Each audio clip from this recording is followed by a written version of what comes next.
High, তোমরা সবাই কেমন আছো? আজকে আমি তোমাদের সাথে শেয়ার করব আমি সারা দিনে কী করি, কী খাই। মেইনলি ফুড ইজ লাভ, তো সকাল সকাল উঠে আমি খেয়ে নিয়েছিলাম চাউমিন, একদম লো ফ্যাট, নো অয়েল। দেন ভাবছিলাম আজকে চিকেন চাপ বানাবো, তো এখানে সব রকম মশলা দিয়ে চিকেনটাকে ম্যারিনেট করে রেখে দেবো।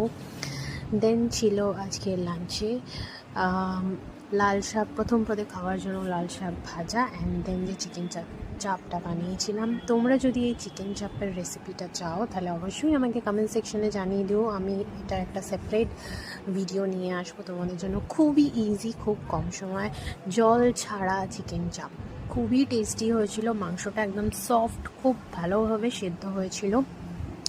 দেন আমি লাঞ্চ করার পর খেয়ে নিয়েছিলাম টক দই। আমি মাঝে মাঝে চিনি দিয়ে বা মাঝে মাঝে চিনি ছাড়াই টক দই খাই। দেন বিকেলের দিকে চা খেয়েছিলাম, অ্যান্ড দেন রাতে Maggi. That's it for today. If you like my video, then please like and subscribe. Bye.